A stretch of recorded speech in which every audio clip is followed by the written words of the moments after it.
বাংলার আকাশে ভয়ঙ্কর ঝড়ের আভাস দিয়ে রেখেছিলেন তরুণ নির্মাতা রায়হান রাফি। তিনি বলেছিলেন, যে কোনো সময় আসতে পারে মহাপ্রলয়। তুফানি ঝড় ঠিকই এসেছে, শাকিব খানের লুক এবং অ্যাকশনে দেখে মনে হয় এজন্য ঘূর্ণিঝড় আমফান। সম্প্রতি প্রকাশিত শাকিব খানের তুফান সিনেমার 1 মিনিটের টিজারে শাকিব খানকে যেভাবে দেখা গিয়েছে, তাকে সেইভাবে আগে কখনো দেখেনি বাংলার দর্শক তথা শাকিব প্রেমীরা। তবে টিজার মুক্তির পর থেকে অনেকের কাছ থেকে ভিন্ন মন্তব্য পাওয়া গেছে। অনেকেই বলছেন, শাকিবের এই লুক এবং অ্যাকশন সিন ভারতের জনপ্রিয় সিনেমা থেকে ধার করা। শাকিবের লুকের সাথে কেজিএফ এর ইয়াশ এবং এনিমেলের রণবীর কাপুরের সাথে মিল রয়েছে।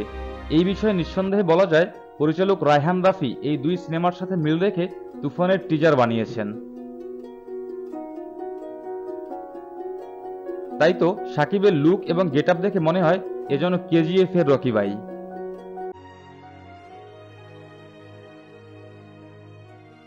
তবে তুফানের টিজারের শেষের দিকে দেখা যায় চঞ্চল চৌধুরীকে। তাকে বলতে শোনা যায়, তুফান খুব ভয় পাইছি রে। তাতে বোঝা যায় শাকিব এবং চঞ্চল চৌধুরীর মধ্যে সিনেমায় তৈরি হবে ভয়াবহ রক্তক্ষয়ী যুদ্ধ, যাকে সহজ করে বলতে গেলে বলা হয় বাঘে সিংহে লড়াই।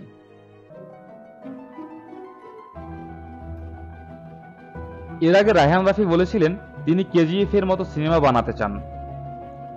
তাই হয়তো কেজিএফ এর মতো করে স্থান এবং কাস্টিউম ব্যবহার করেছেন। তবে এসবের মধ্যে তিনি তার মেধা এবং নিজেকে কতটা আলাদা করে তুলে ধরতে পেরেছেন, সেটাই দেখার মূল বিষয়। এই সিনেমাটি মুক্তি পাবে আসন্ন কুরবানির ঈদে। তো বন্ধুরা, এই ছিল তুফান সিনেমার টিজার নিয়ে আজকের তথ্য। বাকি কথা হবে পবিত্র ঈদ উল আজহার পরে। সেই পর্যন্ত ভালো থাকুন, সুস্থ থাকুন। ধন্যবাদ সবাইকে। যদি ভিডিওটি ভালো লাগে তাহলে অবশ্যই লাইক, কমেন্ট, শেয়ার এবং চ্যানেলটি সাবস্ক্রাইব করে বেল বাটনটি চেপে দিন।